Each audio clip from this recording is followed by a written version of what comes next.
Coming up on Locked On Dodgers, the Dodgers have been linked to yet another starting pitcher. This one, former Padre and Met Seth Lugo. We'll talk about that.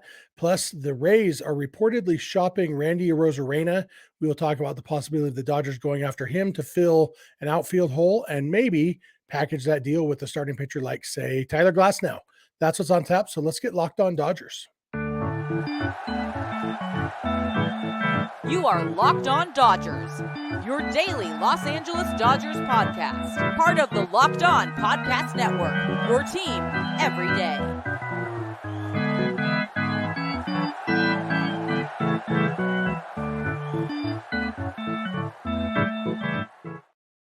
Hey, Dodger fans, this is Locked On Dodgers, part of the Locked On Podcast Network, your team every day.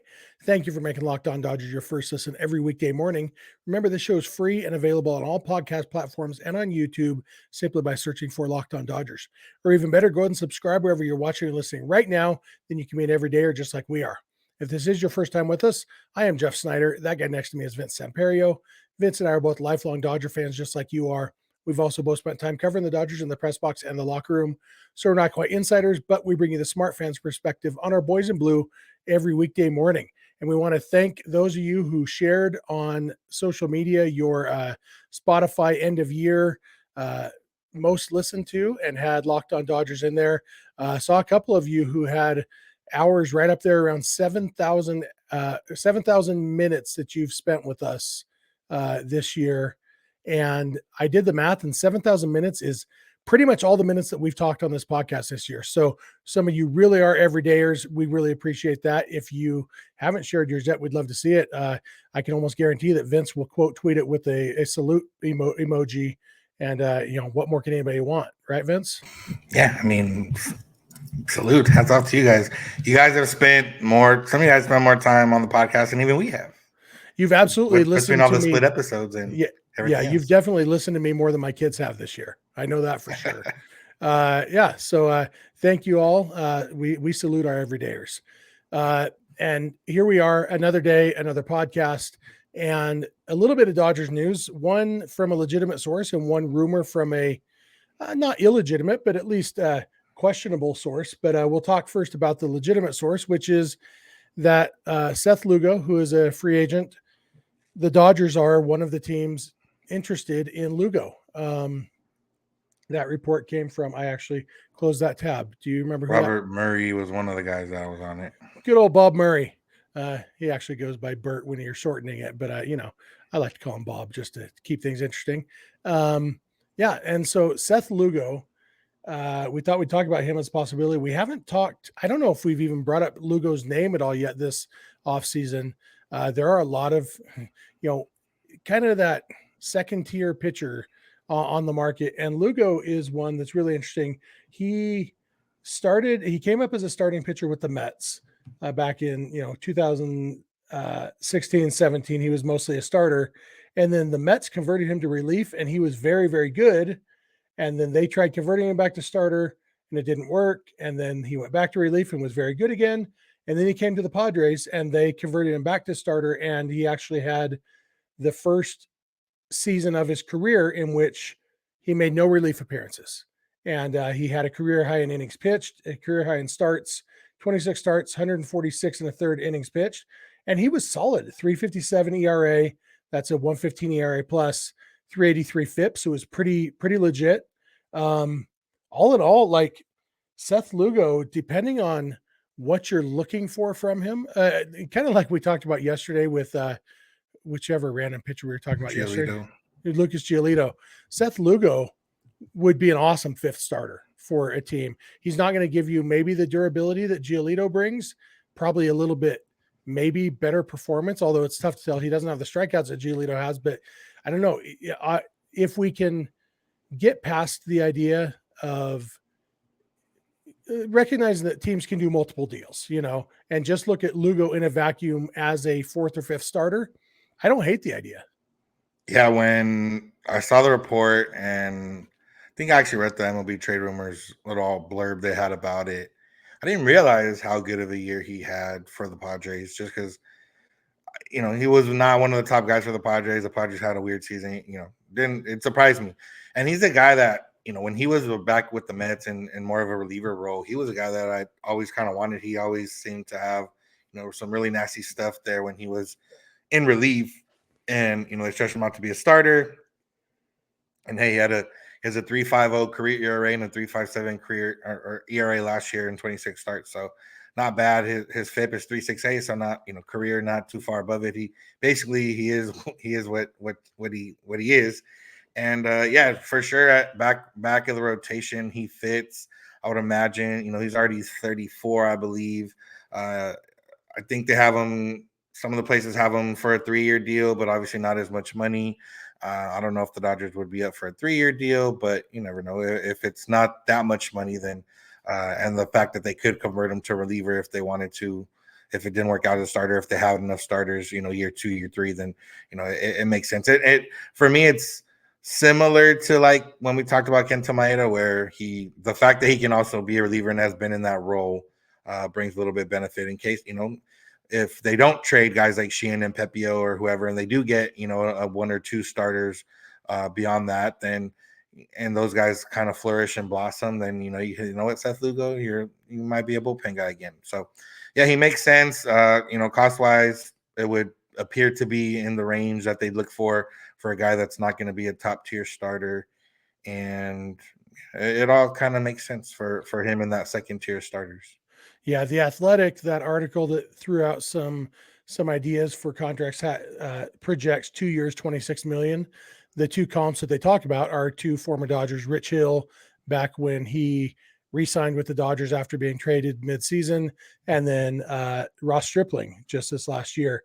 And so they're kind of, the last sentence kind of lays out, says it's not crazy to imagine the kind of 3-year deal that Hill signed and then paid off for the Dodgers last decade.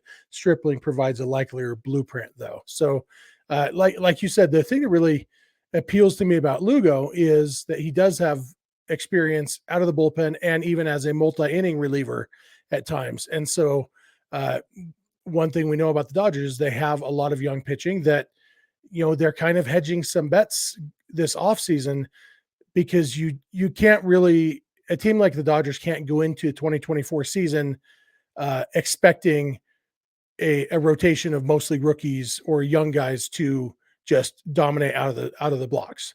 But knowing that you have Landon Knack and Kyle Hurt and Gavin Stone and Ryan Pepio and whoever else in addition to Bobby Miller, a guy like Lugo who you can sign to a multi-year deal, but know that he may spend the second year of that deal in the bullpen, or he may be a guy who you use as a piggybacker to help get your younger guys some experience.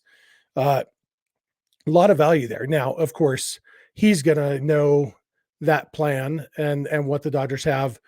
And so maybe that decreases the chances of him signing with the Dodgers. But I mean, Seth Lugo is going to sign with whichever team offers him the best contract. He's, like you said, he's 34 years old. He's not playing for his next contract. I think as long as the money is right, I doubt that he cares a whole lot what his actual role will be.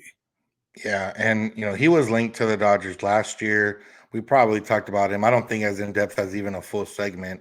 But yeah, we talked about him last year. And again, it's in the vortex of the offseason. If he is the only starting pitcher they sign, disappointing overall. But if he comes in a package of, as the number 4 or 5 starter, as somebody that, is going to eat innings, then he works out perfect. Yeah.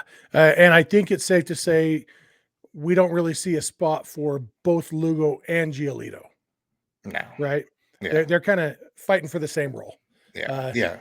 One benefit of Lugo would be that I have a connection with his agent, so maybe we could get him on the podcast if the Dodgers are signing him. That could work. Yeah. We're going to come back in a minute. We're going to talk about a less substantiated report, but maybe more exciting, that the Rays are thinking about shopping, or that they are shopping Randy Arozarena and likely to trade him. We'll talk about how he might fit with the Dodgers, and then later what that trade might look like, who else he could be bundled with. So thanks for making Locked On Dodgers your first listen every weekday morning, and please keep it Locked On Dodgers.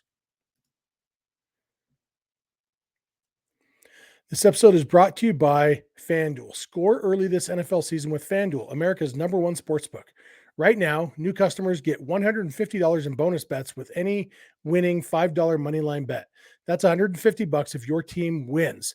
Moneyline bet, as you know, just means you pick the winner. No over-unders, no spreads, none of that. Just who do you think is going to win? Put $5 on it, and if you're right, you get $150 in bonus bets. I don't even know who plays on Thursday Night Football tonight. Vince, unmute. You don't have to show your face. Who plays Thursday Night Football tonight? I honestly don't even know. Vince doesn't know either. Yeah. Whoever it is, though, maybe Cowboys, Seahawks. Cowboys and Seahawks. Ooh, that's a good one. You think the Cowboys are going to win, right?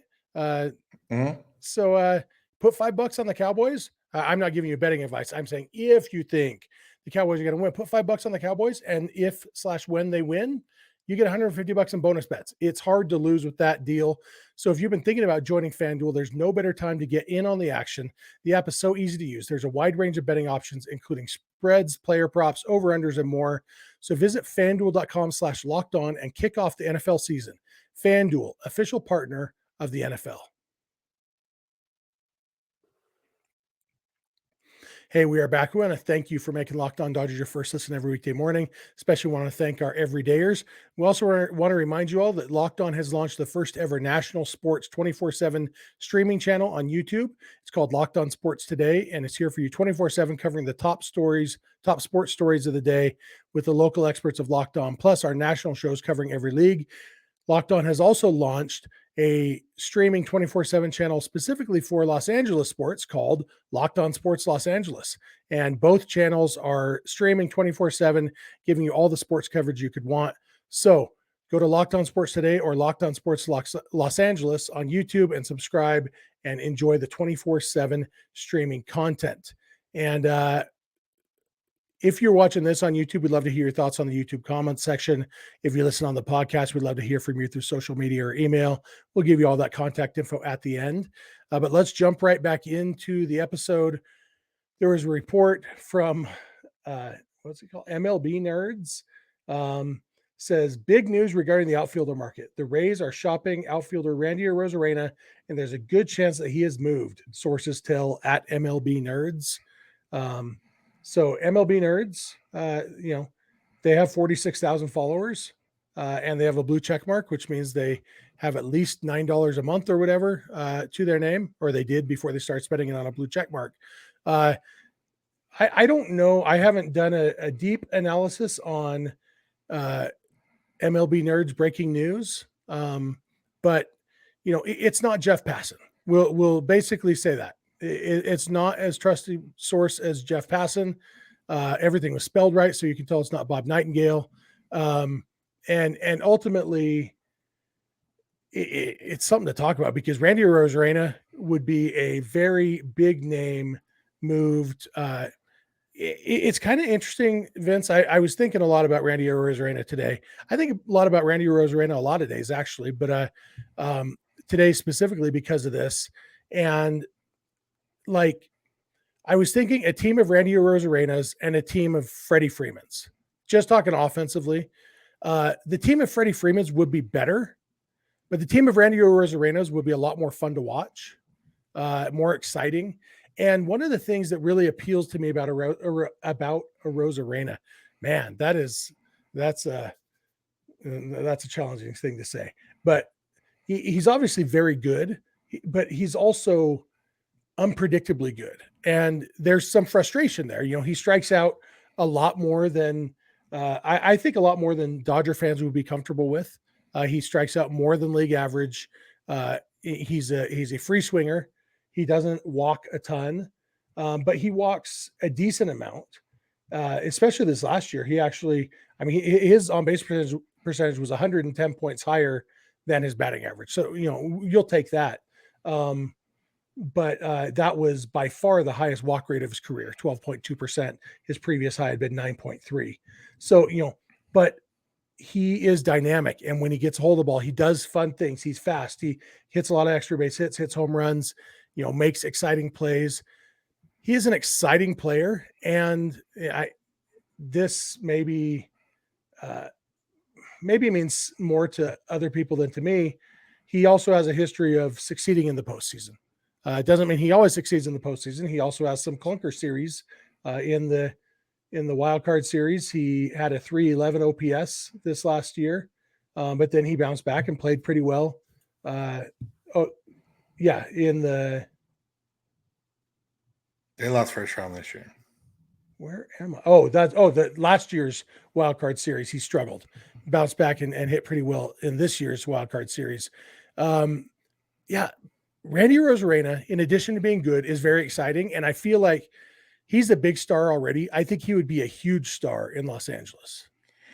The comparison is easy to make there because of Cuban and everything else. But I mean, he's Puig if Puig had continued down a path where he got better and, didn't have outside things kind of take away from his baseball game. Arozarena has things, not to say that he doesn't, but, he hasn't had issues in the clubhouse from what we know. He hasn't had anything like of that nature. And, one, it fits. The Dodgers need a left fielder. They don't have one at the moment. They, could patch together Michael Bush and Miguel Vargas if they want to, if they get an infielder. But, regardless, they need a left fielder. Where it doesn't make sense for the Rays, but the MLB nerd guys weren't the first one to bring up his name, is that he's not that close to free agency. He's not going to make that much money comparatively, but the Rays right now are going into the season with their highest payroll ever by like a lot. So, Glasnow, who we're going to talk about, is a big chunk of that. But Glasnow and Arozarena literally get them down to where they've been before, and not astronomically high as the payrolls they've had. So in that role, in that sense, Arozarena makes a lot of sense. And for the Dodgers, like I said, he doesn't need to be the star. And, in Tampa Bay, he's the star by nature, but he's not necessarily the driving force of the offense. In the postseason, he has been, and he can carry you and get hot, but he's not, the main guy. He's not the MVP candidate. And he doesn't need to be in here with the Dodgers. Same thing. He wouldn't need to be. He just needs to play a solid left field and come clutch in the postseason. And, he'll be beloved as he already is. Last year, his stock really rose in the World Baseball Classic, playing for Team Mexico, kind of leading them on a surprising run to the semifinals. And it's kind of gone on from there. Obviously, the 2020 World playoffs in general, he, was on fire the whole time. Even against the Dodgers, even though the Dodgers won the series, he still had really good numbers. He had the home run in Game 6 and, had a home run in one of the earlier games. So, I'm all in on Randy. He was huge for me personally in terms of work-wise this year. And, he's fun. He's got the boots. He has the little gimmicks with him. If the Dodgers could make it happen, I would be 100% on board with it. Yeah. And fair warning, like I said, he will frustrate Dodger fans at times. He gets caught stealing a lot.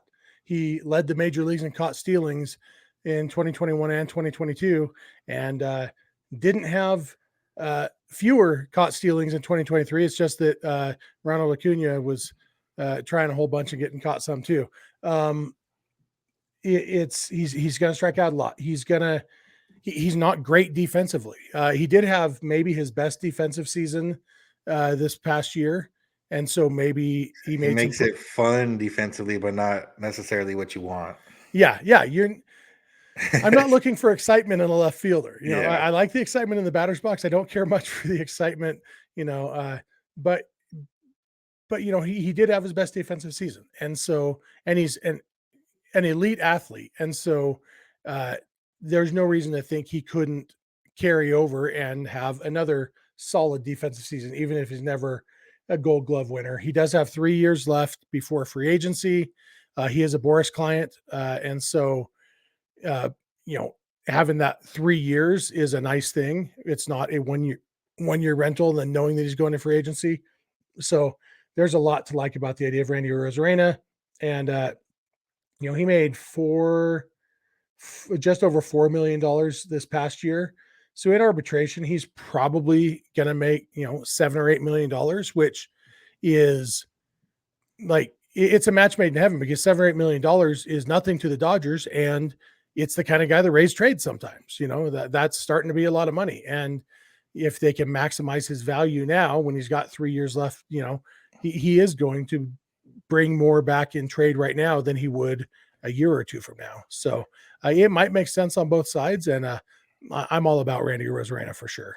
Yeah, and then we'll talk about Glasnow right now, but in that package, the Rays are in a spot where they can trade Glasnow and Arozarena, get back players that aren't necessarily 2024 ready, but maybe 2025 ready, and still be like they're still going to be in the mix for the playoffs regardless of all that, just because they have a very stacked infield, and they can trade from that depth, or they can move someone to the outfield. They have the sustainability, at least right now, to be competitive.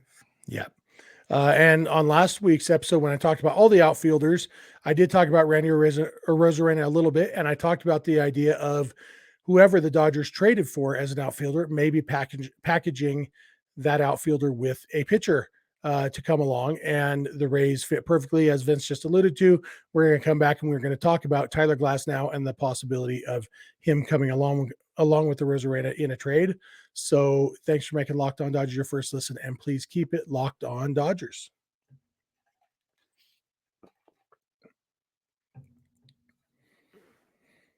Hey, we're back. We want to thank you again for making us your first listen every weekday morning. Especially want to thank our everydayers. We do salute you. We appreciate you. We'd love to see your screenshots of your Spotify if we show up on there in your top listens. I want to remind you about Locked On Sports Today and Locked On Sports Los Angeles, 2 24/7 streaming channels on YouTube that Locked On has put together so that you can have all of your sports needs covered 24 hours a day on YouTube. Locked On Sports Los Angeles includes this podcast and all our other LA shows, plus some of the national shows. So a great way to keep up on your LA sports. So check that out. And what else? Want to remind you about SiriusXM and the SXM app. You got MLB Network Radio on there, channel 89. You can keep it up with baseball talk all year round on there. And they've got a ton of Christmas music stations, both on the radio and on the SXM app. So you can listen to all the Christmas music you want. Country Christmas shows up on the radio a week from yesterday. So I'm excited for that. I've been listening to it on my smart device while I work, but I'll be able to listen to it in my car soon. So with all that said, let's talk about Tyler Glasnow. He's a starting pitcher, which the Dodgers are looking for. He is an excellent starting pitcher, which the Dodgers are looking for. In the last 5 seasons, he has a 3.03 ERA, a 2.89 FIP, which is even better, a WHIP just over 1.013, 12 and a half strikeouts per 9, 2.8 walks per 9, only 1.1 homers per 9. Just an absolutely elite starting pitcher. Oh, and by the way, in those 5 seasons, he has pitched 332 innings. So not the most durable. But stuff-wise, Vince, it's hard to want anything more than Tyler Glasnow. Yeah, he's nasty. Coming back from injury last year, he made 21 starts. Pretty solid. Out pitched, or his FIP was 2.91, his ERA 3.53. So got a little bit unlucky. WHIP just over 1.083. So yeah, but he was good in 2021. That was his best year so far. But even in that one, 14 starts, had a 2.66 ERA though. I mean, he's been good in spurts, hasn't had the full season. But here's what it is for him specifically, is that he's in the last year of his contract. So the Dodgers are trading for 1 year of Tyler Glasnow, and they don't necessarily need him for long term. Obviously, if you trade for him and he gets hurt, it sucks. But again, with 1 year, if you package him with Arozarena, it obviously costs a little more in general, because Arozarena does have more service or more time before free agency. But if you're going just for Glasnow, and some of these other guys, Corbin Burns, who we've talked about, and Dylan Cease obviously costs more because he has a couple years left before he hits free agency. It's a perfect guy. And the Rays are, I'm not going to say the Rays are desperate to trade him, but the Rays don't want to pay Tyler Glasnow $25 million next year. So they'll probably be a little bit more motivated to move him than some of these other teams. And I think if the Dodgers, the report again about Dylan Cease was that talks are intensifying between multiple teams, and it could be done before the winter meetings. If they lose out on Cease, I think Glasnow happens, maybe right after or soon after, because it just makes too much sense in that regard, that a team with a lot of money trading with a team that is trying to get rid of money, and they don't need top tier prospects. They just need prospects that are going to replenish the system. And we've seen a guy like Luke Raley went over there and, became a serviceable starter for the Rays. We've seen other guys go from different teams and become serviceable starters for them in different capacities. So the Rays know what they're looking for, especially when it comes to your farm system. So the name they trade, like if the Dodgers could trade someone that we'd be, kind of scoff at, and it might work out for the Rays. But if it works out for the Dodgers, we don't really care what happens with the Rays. Yeah, for sure. And it's kind of crazy that you could actually lower the price for Arozarena by taking an excellent pitcher like Glasnow. But that's the fact is he is injury prone or has been, and is set to make a lot of money. And so it could be like when the Dodgers traded for Mookie Betts, they also brought along David Price and were able to probably give up less in prospect capital for Mookie than they otherwise would have been able to. Obviously, Mookie was going into the last year of his deal, and Arozarena isn't, and David Price wasn't the quality pitcher that Tyler Glasnow is. But the same basic principles apply. If you have a team that is looking to shed money, it opens up your options if you're a team that prints money and is okay spending a lot of it. It's kind of funny. I saw our buddy Ray Lokar, who is an everydayer and awesome dude. If you don't follow Ray on Twitter, you probably should. But he said, seems like Dodgers Twitter expects the Dodgers to have a 30-man pitching staff next year. And that's kind of what it seemed like, because we just in this episode we talked about 2 starting pitchers, and then plus Dylan Cease, Lucas Giolito, Yoshinobu Yamamoto, Imanaga, and then obviously they still have all the young pitchers and Walker Buehler coming back and everything. And yeah, I mean, it's not that anybody expects Corbin Burns, another guy, nobody expects the Dodgers to get all these guys, but all these guys are in play, and it makes sense that the Dodgers have their irons in a lot of different fires, because who knows what's going to happen. And, if the Dylan Cease trade doesn't happen, or, if you get a better offer on, if Corbin Burns becomes available or whatever, you got to be playing all these different angles, even though, you're only going to pull the trigger on 1 or 2 of them, because like one thing we saw at the trade deadline, not necessarily that the Dodgers were caught unprepared when what's his name from the Tigers refused the trade, but the Dodgers ended up with Lance Lynn instead of a good pitcher because, who knows what all went into that. But I don't think the Dodgers want to end up with this offseason's equivalent of Lance Lynn as their big prize this offseason. Yeah. And, now is the time to, make the trades. Obviously, you get them for the full season. You might pay a little bit more up front, but you get them for the full season, and you don't have to deal with things like, trade clauses messing up your back half of the season. If someone pulls a trade clause right now, then you still have, unless it's everyone, unless it became later into the offseason. But right now you have time to kind of, or even keep talking. There's no deadline right now. There's no deadline until July to make a trade. So you can, talk all the way through.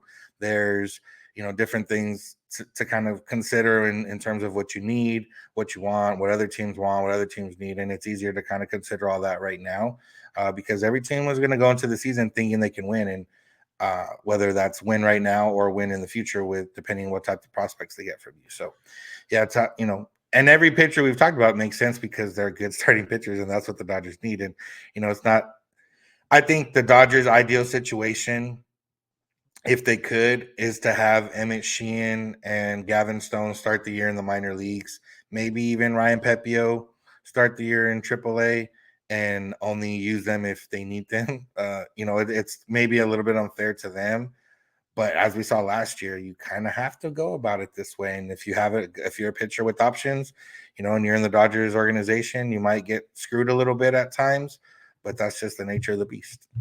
Here's my question for you about Tyler Glasnow. In the postseason, he has been bad. We remember him very well from the 2020 World Series.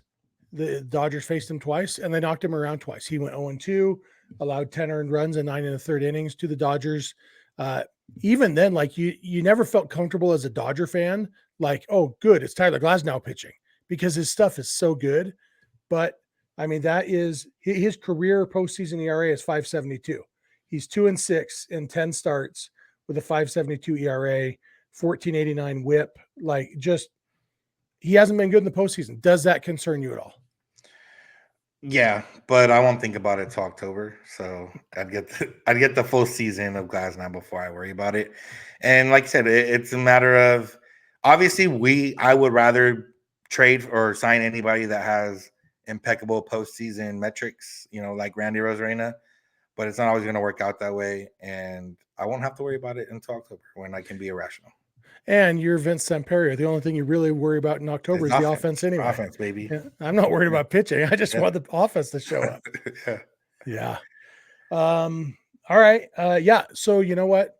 We'll see. Time will tell if this Arozarena rumor has legs or if it was, just made up. But it does make a lot of sense, and Glasnow makes a lot of sense with or without Arozarena. Like, seems almost certain that the Glasnow is going to be traded if the Rays can find a trading partner, somebody to take on that $25 million. And if Arozarena comes along for the ride, I am all in favor of that. And even if Glasnow gets hurt again, as long as he gets healthy by October and pitches well, maybe arrested Glasnow is all they need in October. So we don't got to worry about that till October. Until then, though, it's the offseason. The hot stove is starting to get hot. We've seen a couple signings. Joey Wendell signed with the Mets. Joey Wendell's a under the radar guy. I wouldn't have minded the Dodgers going after. They don't really have a spot for him, but he was one where most of the time when I see a signing, it's just like, I don't really care. Wendell is like, oh, but it still mostly, and I don't really care. The only real Dodgers news was that we got news that Nelson Cruz is now officially working for the Dodgers, going to be an advisor, working mostly in Latin America, probably mostly the Dominican Republic, where he's basically a legend. He just retired after this last season. And so I never played for the Dodgers. It's kind of interesting, kind of the Raul Ibanez route of never played for the Dodgers and then worked for the Dodgers in retirement. But like I said, Cruz is a legend in the Dominican Republic. Dodgers have a grand history in the DR, and so seems like a pretty good fit. Yeah, he would imagine is very involved in the baseball pipeline down there. He played there in the Winter League. I think he's playing there right now or coaching or something. So the Dodgers haven't had the greatest success in international signings the last few years, and a couple guys now that we're waiting to come to fruition. So hopefully this helps out. Yep. That'll do it for us for today. Thank you for adding to your Spotify minutes of listening to Locked On Dodgers. Here's another 32 minutes for you folks. Thank you for making us your first listen, especially our everydayers. Remember to check out Locked On Sports Today and Locked On Sports Los Angeles, the two 24/7 streaming channels on YouTube to cover all your sports needs. If you're not listening to us every day or watching every day, please become an everydayer. Just subscribe and watch or listen every day. You can follow us on Instagram and on Twitter at Locked On Dodgers. Vince is on Twitter at VinceSince91. I'm on Twitter at Snydog, and our DMs are open for both of us there. Our email is lockedondodgers@gmail.com, or our phone number for voicemails or text messages is 323-863-LOCK 5625. We are here every weekday morning, and we hope you'll be here with us. When you get in your car or sit on your couch, tell your smart device to play podcast Locked On Dodgers. And remember, you don't have to agree. You just have to listen. We'll talk to you tomorrow. Have a good one.